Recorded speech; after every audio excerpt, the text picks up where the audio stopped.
2 दिवसांपूर्वीच जालना शहरातील मिया साम दर्गा या परिसरात शेख समीर शेजमिल या युवकाचा धारदार शस्त्राने भोसकून खून केल्याची घटना ताजी असतानाच बायपास रोडवरील रेल्वे उड्डाण पुलाखाली शेख समीर शेख जमील याचा मारेकरी मातेफिरू शेख खुसरो शेख मजूर या इसमाचा अज्ञात व्यक्तीने खून केला। घटनास्थळी स्कूटी वाहन सोडून मारेकरी पळून गेले। या घटनेने शहरात एकच खळबळ उडाली। मियासाम दर्गा परिसरातील शेख समीर शेख जमील या युवकाच्या खून प्रकरणी त्याच्या भावाच्या फिर्यादीवरून 2 जणांविरोधात कदीम जालना पोलिसात गुन्हा दाखल करण्यात आला होता। त्यापैकी असलेल्या एका संशयित मातेफिरू आरोपी शेख खुसरो शेख मजूर याचा खून झाला असल्याचे प्रथमदर्शनी दिसून येत आहे। शेख खुसरो शेख मजूर राहणे मियासाम या दर्गा परिसरात खून झालेल्या इसमाचं नाव आहे। धारदार शस्त्राने आणि दगडाने खून झाल्याचे घटनास्थळी दिसून आले। घटनेची माहिती वाऱ्यासारखी पसरताच घटनास्थळी बघ्यांची मोठी गर्दी जमली। अप्पर पोलीस अधीक्षक आयुब नोपाणी, स्थानिक गुन्हे शाखेचे पोलीस निरीक्षक रामेश्वर खनाल, कदीम जालना पोलीस ठाण्याचे पोलीस निरीक्षक सिद्धार्थ माने नागरे यांच्यासह पोलिसांचा मोठा फौजफाटा घटनास्थळी दाखल झाला। घटनास्थळी पोलिसांनी पंचनामा केला असून मृतदेह शवविच्छेदनासाठी जालन्यातील शासकीय सामान्य रुग्णालयामध्ये हलवण्यात आले आहे।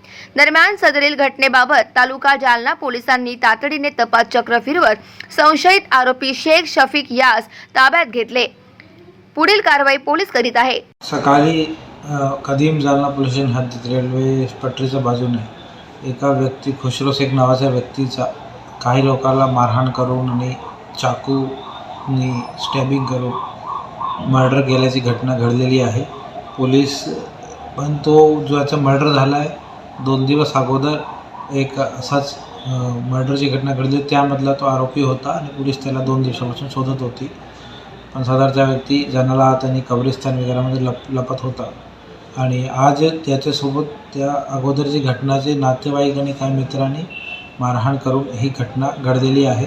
पोलिसांनी लगेच घटनास्थळावर पोहोचली होती आणि 2 आरोपीला तर घटनास्थळावरूनच पाठला करून ताब्यात घेतला आहे आणि अजून आरोपीची शोध पोलीस घेत आहे। सर्वांना अटक करून कोर्टासमोर प्रोड्यूस करून कायदेशीर कारवाई पोलीस करत आहेत। सर, या आठवड्यात 5वा हा मर्डर आहे। पोलीस यंत्रणा कशा पद्धतीने या मागच्या 4-5 दिवसामध्ये बरोबर हे चौथा ते 5वी घटना आहे। पण सगळी घटना व्यक्तिगत कारणावरून झालेली आहे।